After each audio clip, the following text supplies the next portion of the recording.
सारे जमींदारों ने कुकर्म नहीं किया है। वो चरम सुख की प्राप्ति करते हैं जमींदारों को गाली देकर। सूरत राय को यहाँ से विदा करा देना है, चाहे जेल लगे, समाज को गोड़ धरना हो, मुड़ धरना हो। वर्तमान विधायक हैं औराई विधानसभा क्षेत्र के सह पूर्व मंत्री श्री राम सूरत राय जी के द्वारा बार बार जाति विशेष के लोगों को अपमानित किया जाता है, और वो सभी महापुरुष हैं। ध्वजा बाबू भी हमारे समाज के महापुरुष हैं, आदरणीय स्वर्गीय रघुनाथ पांडे जी भी हमारे समाज के महापुरुष हैं, और ये धरती बेनीपुरी जी की है। और साहब ने कोई विकास का कार्य नहीं किया। बेनीपुरी जी के द्वारा गेहूं और गुलाब जैसी रचना की रचना ये औराई की धरती पे ही हुई, तो बेनीपुरी जी ने गेहूं और गुलाब की रचना औराई की धरती को देख करके ही किया होगा। लेकिन कहीं ना गेहूं दिखता है औराई में, ना गुलाब दिखता है। औराई में तो सिर्फ चचड़ी का पुल दिखता है, और राम सूरत राय जी मंत्री रहते हुए चचड़ी के पुल से औराई को मुक्त नहीं करवा पाए, इतने शर्म की बात है। और कभी स्वर्गीय रघुनाथ पांडे जी के लिए अपमानित शब्दों का उपयोग में लाते हैं, कभी ध्वजा बाबू के लिए लाते हैं, तो ये सब उनका बर्दाश्त नहीं किया जाएगा। और बिहार भाजपा को हम लोग चेताते हैं कि अगर राम सूरत राय जी को वो किसी भी विधानसभा क्षेत्र से टिकट देती है तो हम लोग बोचहा पार्ट 2 दोहराएंगे, और राजनीति जो उनकी ये गंदी है वो गंदी राजनीति नहीं चलने देंगे। इसके लिए राम सूरत राय जी भी होश में आ जाए और बिहार भाजपा भी होश में आ जाए।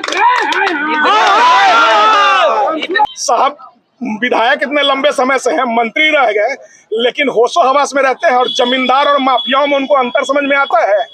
जमींदार को वो माफिया बोलते हैं। क्या जमींदारों से कुंठा से ग्रसित है?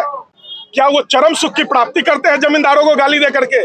सारे जमींदारों ने कुकर्म नहीं किया है।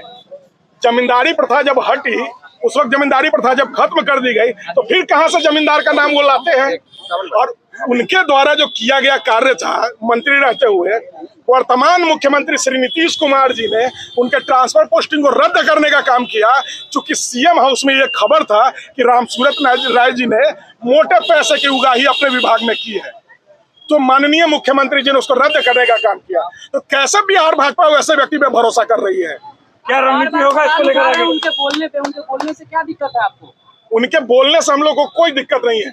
हमारे महापुरुषों पे अगर वो उंगली उठाएंगे तो वो उंगली जब उठाएंगे तो वो उंगली उनके तरफ हम घुमाने का काम करेंगे। हम लोग युवा हैं और पूरी शक्ति के साथ उनकी उंगली उन्हीं की तरफ घुमा देंगे।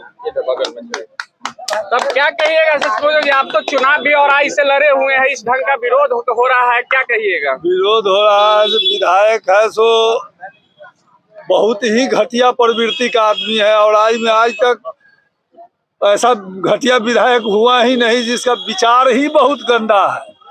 जितने वो देखने में गोरा है उतने उसका भीतरी दिल काला है। उसको हम देखे हैं बहुत नजदीक से जाकर के। वैसा घटिया आदमी हम आज तक अपने नजर में नहीं देखे। तो आप ही लोग है ना चुनते, हम लोग चुने बीजेपी को, हम लोग चुने, हम लोग बीजेपी को वोट दिए, हम लोग उनको वोट नहीं दिए। इस बार औराई में बदलाव होगा? औराई में निश्चित बदलाव होगा, निश्चित 100%, 110% बदलाव होगा। औराई के जनता उनको पांचों को नहीं है, उनको कहिए ना निर्दलीय खड़ा होने के लिए। वो 1000 वोट निर्दलीय खड़ा होकर औराई से ले आएंगे ना, तो उनको हम जो न जिंदगी भर सेवा करेंगे, जाकर के हम ही गोल बेकार। विकास नहीं हुआ है, कुछ नहीं, कोथी हुआ है? बहुत दिन चोरी होता है, विकास क्या होगा? लूट है, ब्लॉक में लूट, थाना में लूट। राम सूरत बोल रहे हैं कि पूरा वोट का जो है पूरा औराई में ऐसा भ्रष्टाचार तो आज तक था ही नहीं औराई में। औराई गणेश यादव तक औराई सही रहा, उसके बाद भ्रष्टाचार का जो है सो ये तो सीमा पार हो गया। अब क्या तय किए हैं आप लोग आगे?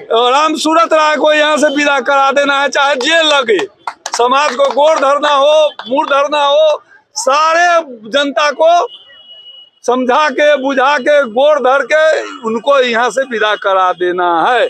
हमारा स्थानीय विधायक होगा, हम लोगों को जो है सो व्यवस्थित करेगा, उसका व्यवस्था हम लोग करेंगे।